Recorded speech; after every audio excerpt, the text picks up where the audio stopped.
Question number 3. If cost price of laptop is rupees 35,000 and selling price in reach 40,000, profit percent is what? हामीलाई यहाँ profit percent निकाल्न पठाएको छ. The answer option is A 14.28%, B 15%, C 15.28%, D 16%. अब मैले formula चाहिँ याद गर्छु. फर्मुला हाम्रो के थियो भन्दा प्रॉफिट पर्सेन्ट इक्वल कति थियो? Profit by cost price into 100%. यो वाला फर्मुला लगाउनु पर्थ्यो. तर अब हामीले पहिला चाहिँ मलाई चाहिँ के निकाल्नु पर्छ त? Cost price. प्रॉफिट कति थियो त्यो निकाल्नु पर्छ. यहाँ कस्ट प्राइस त हामीसँग प्रॉफिट छैन. ल प्रॉफिट निकाल्नको लागि हामीसँग सेलिङ प्राइस र सीपी भए हुन्छ है.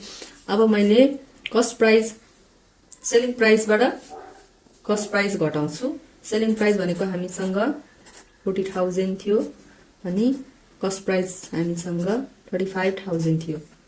योबाट यो घटाउँदा कति भयो त? 5,000 चाहिँ भयो. अब मैले यो माथिको फर्मुला लगाउँछु. Profit percentage equal to profit कति भयो त? 5,000 बाइ कस्ट प्राइस कति भयो त? 35,000 इन्टु 100%. यो काट दिए मैले, यसरी काट दिए. 1/7 लाई इन्टु 80% हुने भयो. त्यसलाई चाहिँ हामी यहाँ डिभाइड गरेर हेर्छौं.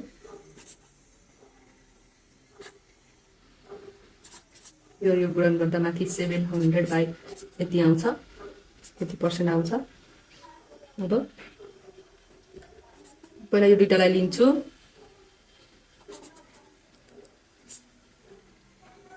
अब यसलाई तल झार्दिन्छु. 28 यति हुन्छ. अब यो झार्दाखेरि कति हुन्छ?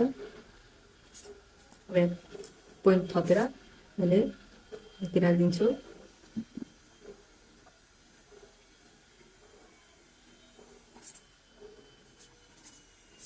अब यहाँ चाहिँ कति रहन्छ?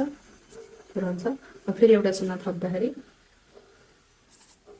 म यहाँ भन्दा गर्दिनँ, किन भन्दा हामीलाई चाहिने यति यहाँ भन्दा धेरै चाहिँ राख्न मिल्दैन पर्सेन्टेजमा.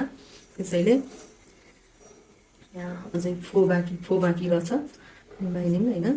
त्यसैले द एन्सर इज 14.28%. यसरी राखे भने नि हुन्छ, यसरी राखे नि हुन्छ. हामीलाई चाहिँ एन्सर अप्सनमा यो दिएको हुनाले the right answer is a. अब question number 4. A boys buy a t-shirt for rupees 1,400 and sell it at a loss of 15%. What is the selling price of the t-shirt? यहाँ चाहिँ हामीलाई के भनेको छ?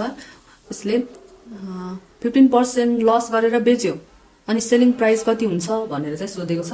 मैले चाहिँ पहिला यहाँ यसरी चाहिँ निकालेको छु.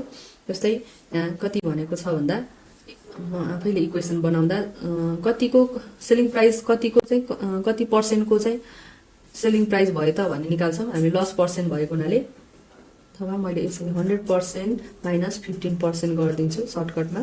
यो गर्दा 85% हुन्छ. हाम्रो यो लस सेलिङ प्राइस भनेको कति हो? 85% हो. कतिको त भन्दा 1400 को 85% हो. अथवा यसमा सेलिङ फर्मुला बनाउनु पर्दा प्राइस इक्वल टु 85% अफ 1400 हुन्छ है. यो भने नि एउटै हो. अब मैले यहाँ मल्टिप्लाई गर्छु 85 बाइ 100 इन्टु 1400. यो चाहिँ कट भयो. यो मल्टिप्लाई गर्दाखेरि चाहिँ हामीसँग कति आउँछ आन्सर? यति आउँछ. The right answer is B. If cost price of bag is 1600 and selling price is reach 1400, loss percent is what? हामीलाई लस पर्सेन्ट निकाल्न पठाएको छ. यसको अघि नै प्रॉफिट पर्सेन्ट निकाले जस्तै हो. अब जस्तै फर्मुला सम्झिँदा loss percentage equal lost by cost price into 100% नै हुन्छ.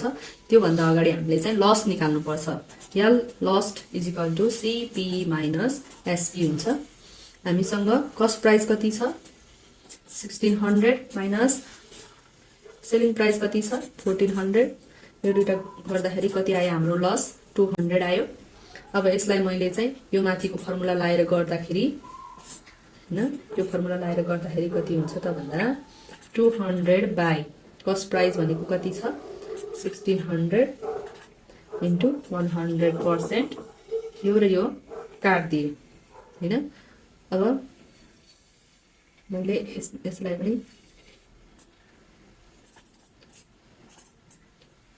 यसरी काट्दिन्छु